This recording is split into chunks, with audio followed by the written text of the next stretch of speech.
Flack math! Give me some math and I'll give you some flack. Flack math! Lesson 33.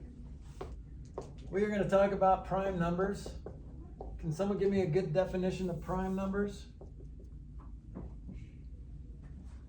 It's a good definition. A number that can only be divided by one in itself.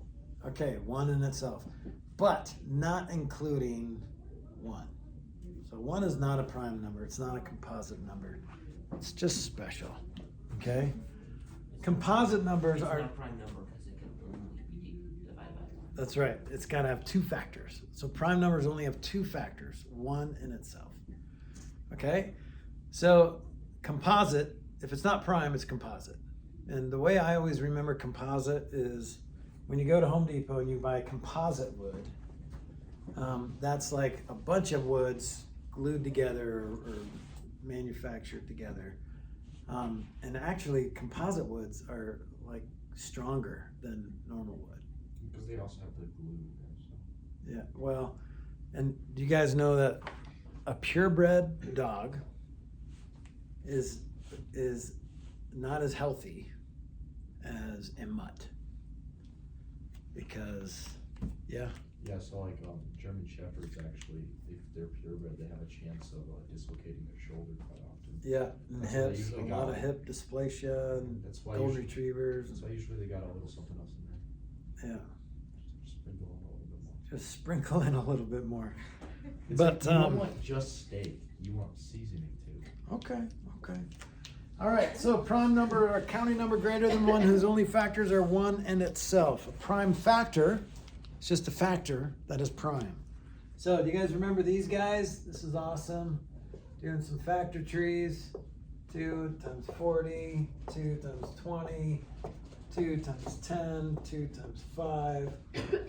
Right, so when you get to a prime number, then that's the fruit on the apple tree, right? And branches don't grow out of fruit, right? So that's where it ends. So you can write it like this, 2 to the 4th power times 5. So those are your prime factors, the prime factors of 8. So when I say factor something, I want you to tear it apart until it can't be taken apart anymore, okay? Like that engine. You can take apart an engine into its prime parts, where you can't unscrew something there or unlatch something there. That's it. That's the part. It was made that way. Okay? So when I say factor 80, I want you to say that. When I say factor 147, can you do this? You guys remember doing these? Yeah. Good times. See that goes in 7 and 21? Really? Nice. Yeah, so, and you could do, do you guys ever do the cake method? We'll do the upside down cake method. 2 goes in, no, 7 and 21, you said. Yeah. So let's go, 7 goes in 2, 1. All right, and then 3 goes in 7 times, right? So then this would be 3 times 7 squared, right? You guys remember doing that? Yeah. This is fun. This is like therapeutic. All right, you can always check it by putting that in your calculator and making sure it works. All right, you'll have some problems that are like that. All right, let's go back to what we were talking about on Tuesday.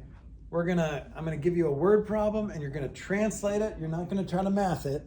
You're gonna translate it and then you're gonna use algebra to solve it. 5 times a number is 72 greater than the opposite of the number. All right, one phrase at a time.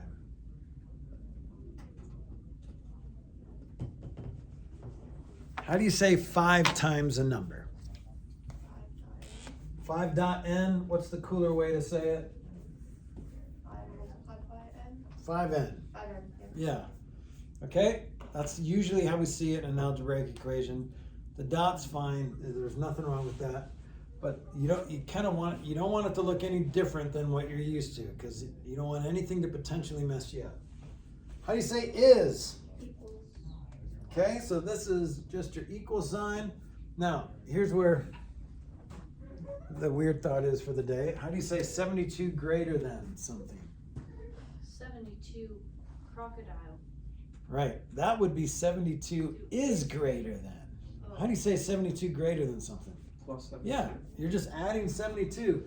So what I'm gonna do is I'm gonna do 72 greater than, and I'm thinking like chronologically.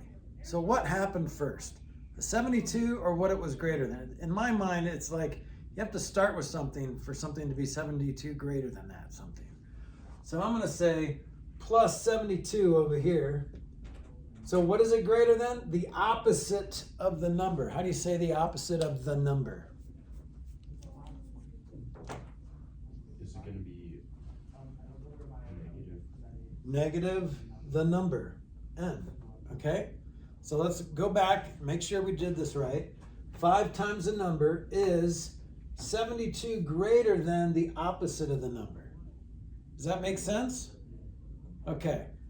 Now you just let algebra do the rest. Where are we in this algebra process? Well, there's no parentheses.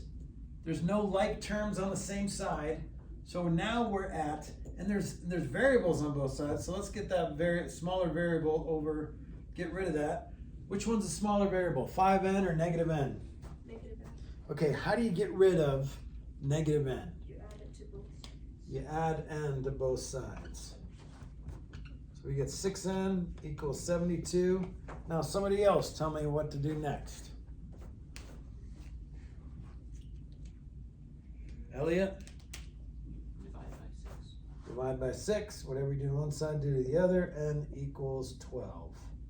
All right, now let's take that 12 and put it back into the word problem. And we'll ish it, okay? We will say 5 times a number. 5 times 12. We don't have to ish it because it's pretty easy. 5 times a number is 60. Is 72 greater than the opposite of the number? Well, the opposite of the number is negative 12. So 72 greater than negative 12. Yeah, that is 60. 5 times the number is 60. 60 is 72 greater than negative 12. Yep, that works. All right. Let's do another one like this. And then we'll move on to lesson 34. So if you can understand this next one, then you are on top of this concept. You have a good understanding of it, and you can sleep well tonight. Here's example 5. If the sum of twice a number and negative 14 is multiplied by 2,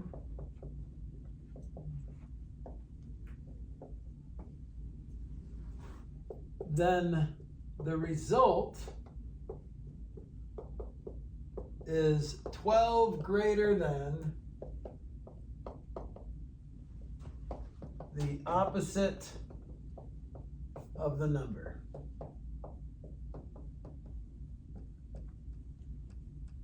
Okay, now people look at these and they're like, oh my gosh, that's so confusing. But no, you just have to take it phrase at a time. First of all, what's the sum of something? What's the sum of something? Mathematically, what's the sum of something?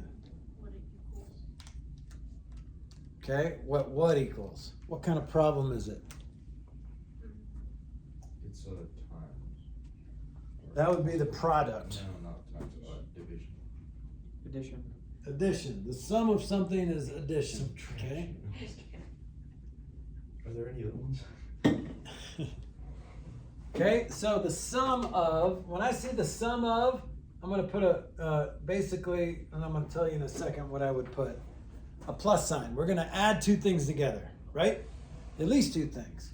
Now, this sum of, after the word of is the first thing, and then there's going to be the word and somewhere, and then after the word and is going to be the next thing.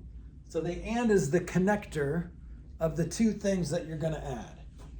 And consequently means addition in this problem. But if I said the product of 5 and a number, would you say 5 plus n? No, because the product is when you multiply. Okay? So the sum of twice a number, so here's twice a number and negative 14. How do you say twice a number? 2n. Yeah, 2n and negative 14.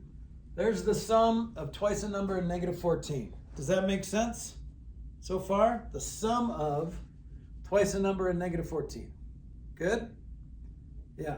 And you should put that in. No, okay, yeah. So that's the, what is it? So how do you multiply not twice a number or negative 14, but the subject of this sentence, what did you guys learn in Mrs. Flack's class? This, what's the word? Preposition or whatever? Prepositional phrase. So the sum of blah, blah, blah, what are those things called? Like of, blah, blah, blah, blah, blah. But the subject of the sentence is the sum, right? The sum is multiplied by 2. So how do you multiply that whole thing by 2?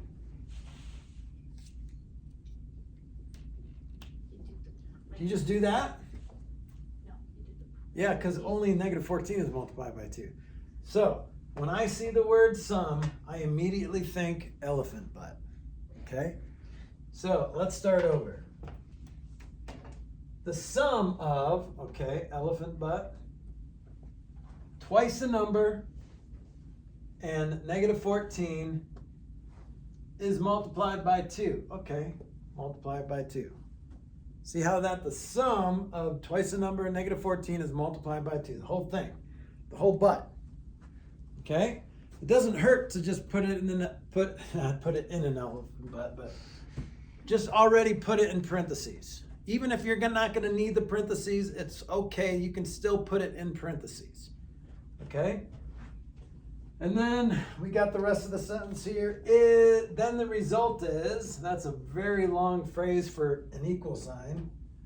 12 greater than the opposite of the number. How do you say that? 12 greater than the opposite of a number. Elliot?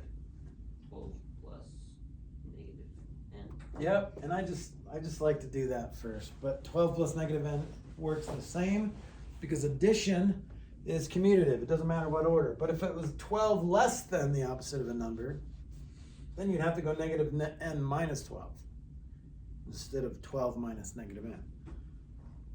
Okay, now we have to do step 1. Step 1, we have some parentheses to get rid of, right? So we distribute 2 times 2n is 4n, 2 times negative 14 is negative 28 equals negative n plus 12. Now we're done with step 1. There's no like terms, there's no more parentheses. So what's next? Step blue. What do we do next? Step 2. Eliminate the smaller variable. Yep, which one's smaller? 4n or negative n? Negative n How do you get rid of negative n? plus. Okay, is this getting easier as we're going through this step by step? And you can get rid of the constants first, but you might have to do it twice, so don't do that. So add n to both sides. So you get 5n minus 28 equals 12.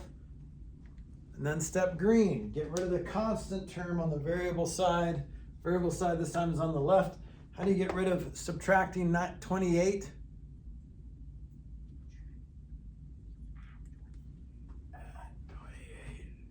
That's right. 5n equals 40. And you could probably do the rest in your head, but what's n?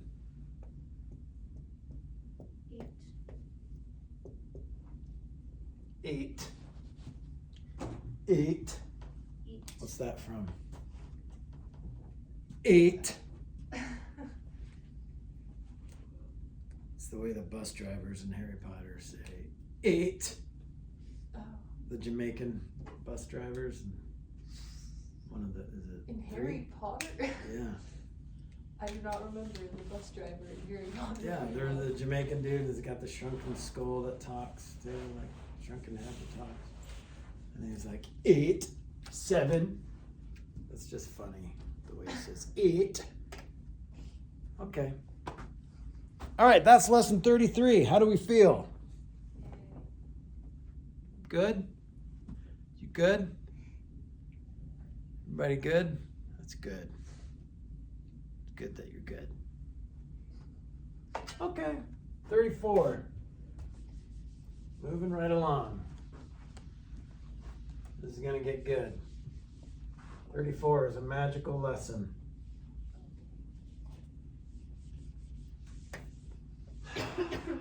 We are digging deeper into factoring. Oh no. And it's great. Okay, they do this little review, but we don't really need to do that. But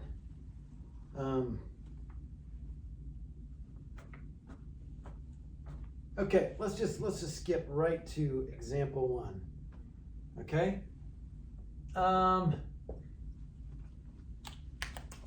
We started talking about this a little bit before, but let's just go here. Ready, let's go. I want to factor this. So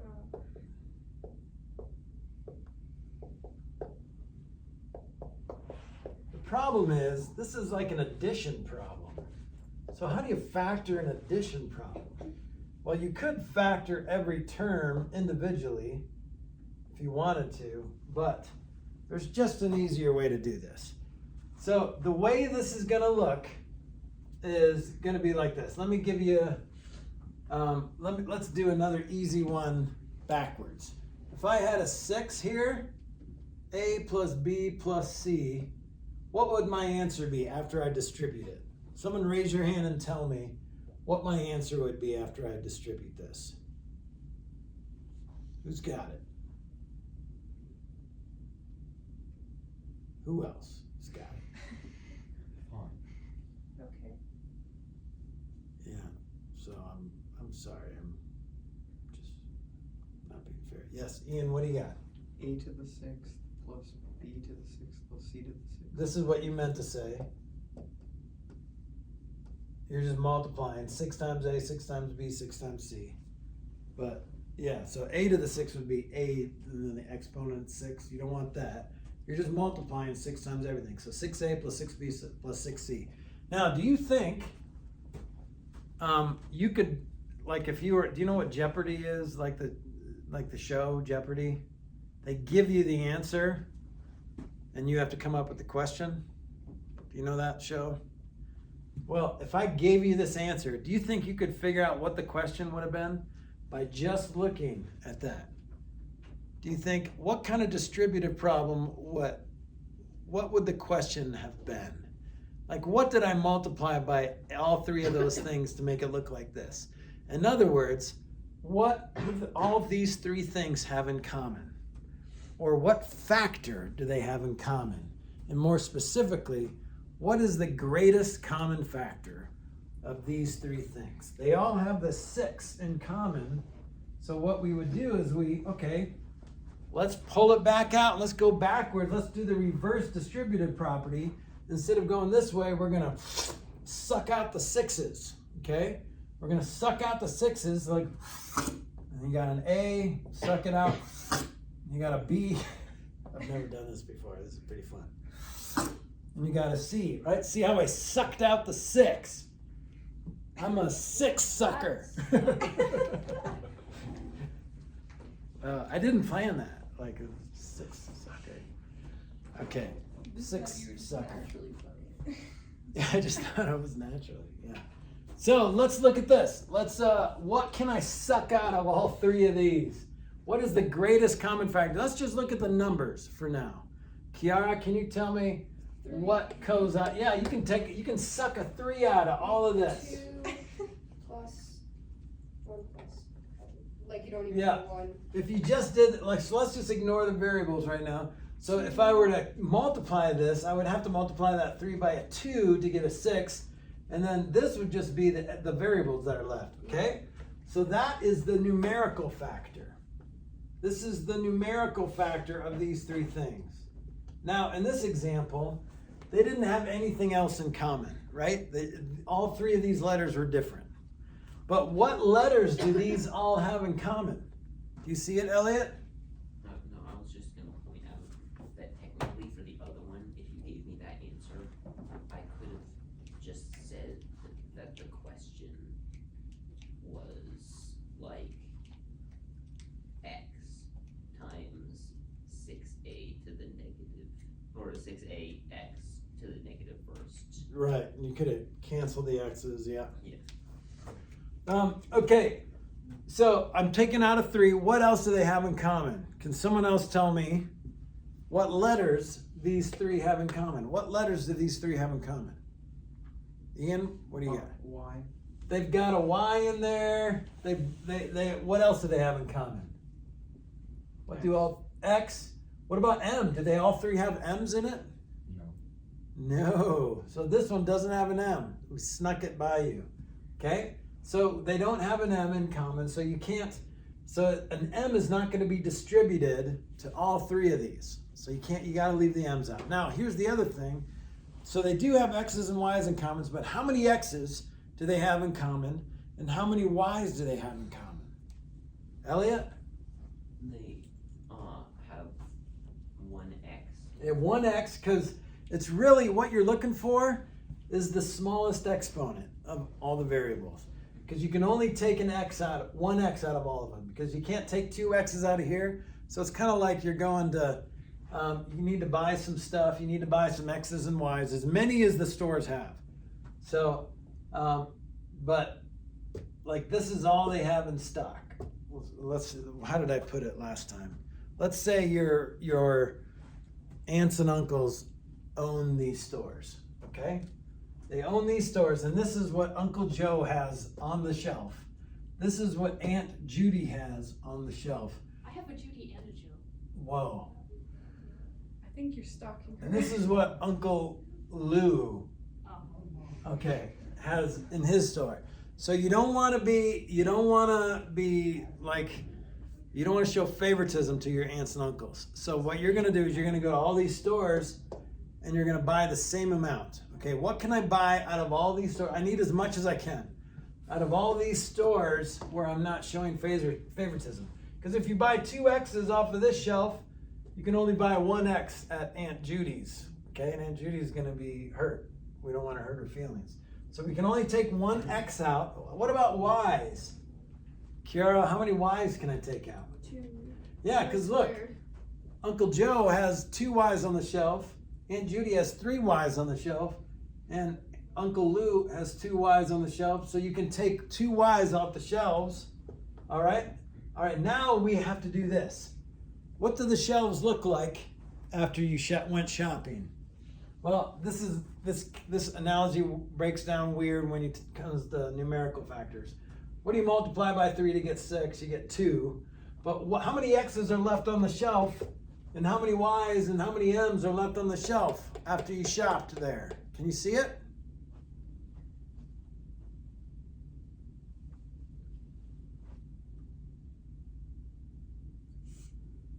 I'm not going to call on you, but I just want to know if you can see it. Do you see it? Do you see how many X's and Y's and M's are on the shelf? Okay. All right. At least that gives me some comfort. What are you doing? Why do you have your computer up? If I come over there, am I going to see how many X's are on the shelf? No, because you're not done writing it. Okay, Kiara, what am I left with? You're left with 2m squared x. 2 squared x. How do you write that? 2 M squared. Okay. Yeah. Yeah. M squared. Right. So you're left with, and you didn't buy any M's, so that's what you're left with on the shelf. You just bought 1 X, and there's XX on the shelf, so you're just left with an X. You bought all the Y's, so they're gone.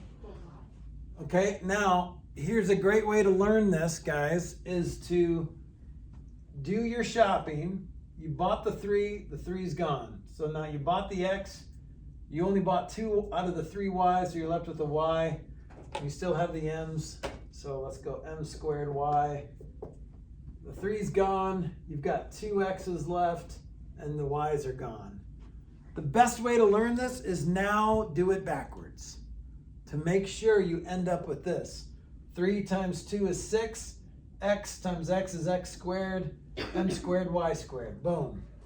3 times all this, you're just squishing all that with that. So m squared xy cubed, okay?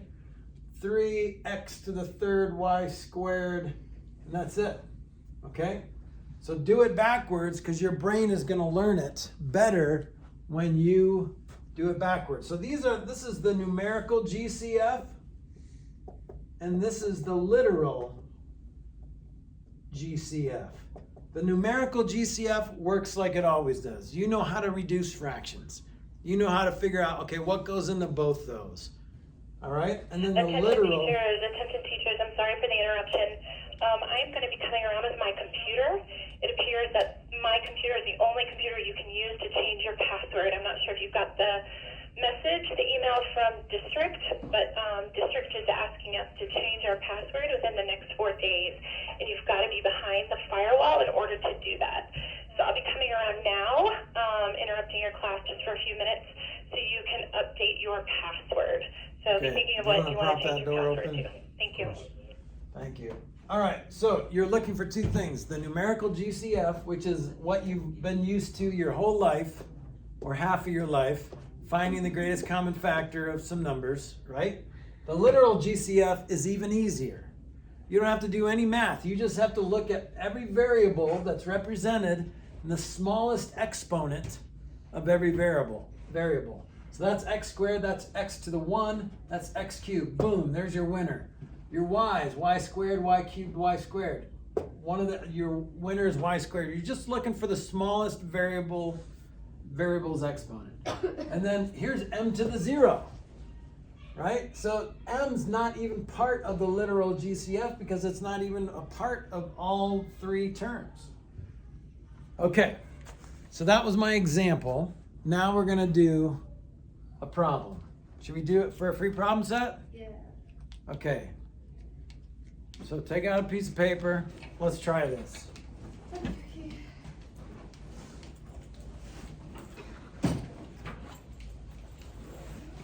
This is important, so I'm spending more time on it because if you understand this, when you understand this, let me rephrase that. When you understand this, it will be fun, okay? Now, I'm not talking about Elitch's fun, like, oh, you get that feeling in your stomach when you go, it's like, oh, this is great. But I'm talking about that satisfying fun, like when you beat your dad at poker or something. I don't know why I thought of that. I do that fairly often. Do you do that a lot? Okay. Not a lot, But it's fun. It's fun when you get it because it's kind of like you're tearing apart this puzzle and you're figuring it out, okay?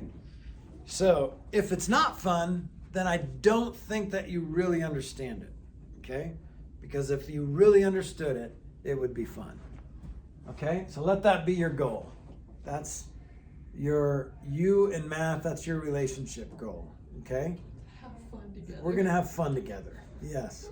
I'm just gonna point out, you won't be able to be checking people's answers if they come in and you're changing their password, Right, so you won't know who got it. I mean, they're not coming right now, so. yeah. But if it does a while. Yeah, it might take you a while. Okay, so here's what we did. This is not less than 34. This is less than 34. I'm just going to ask you to find the GCF. What does the GCF stand for? Greatest common factor. And that's twofold, right? You want to find the numerical GCF and the literal GCF. Okay, here we go. You ready? So I'm just going to give you 2 terms, and I want you to find the GCF of both. All right, here we go. 8z to the 4th m squared p minus 12 z cubed m to the 4th p squared. So find the GCF of those 2 terms. Raise your hand when you get it.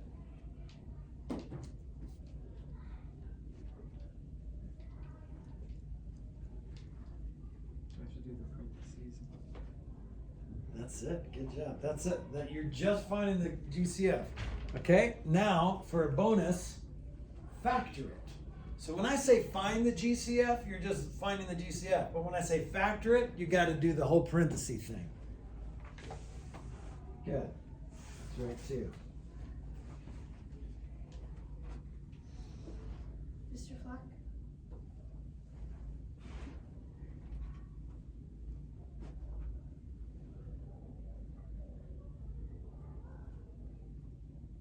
Okay, so you got to change that GCF. The GCF's not quite right.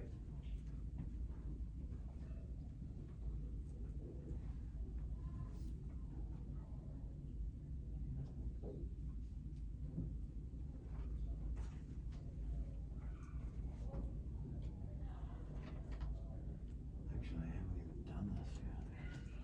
So embarrassed.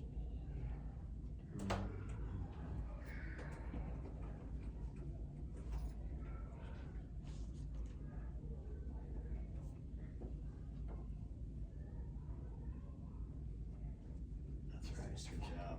Well done. No, I didn't.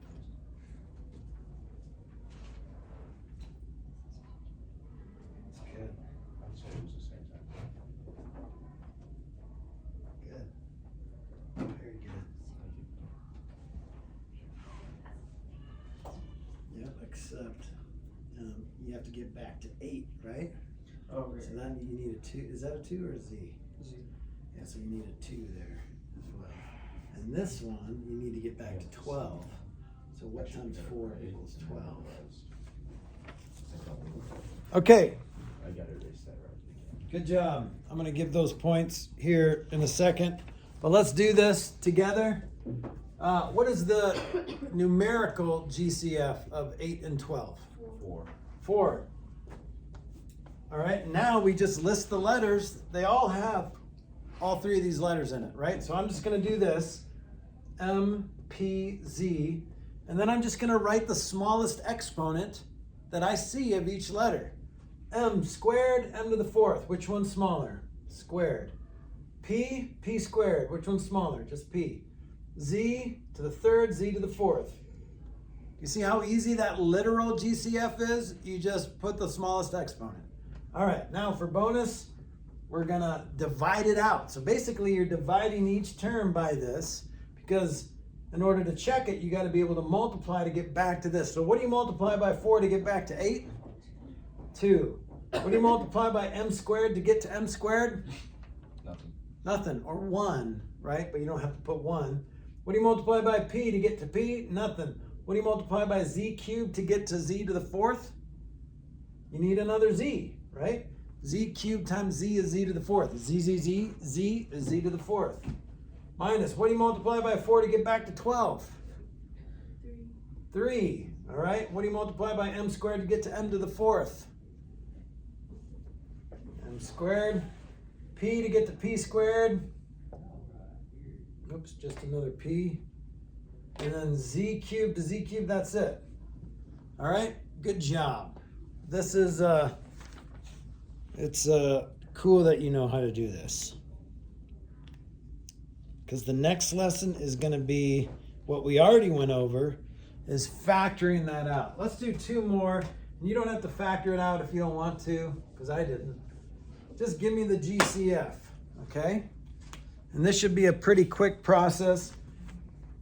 Every year, when we take a test, it says factor the GCF. When it says factor the GCF, you do this. When it says find the GCF, you do this.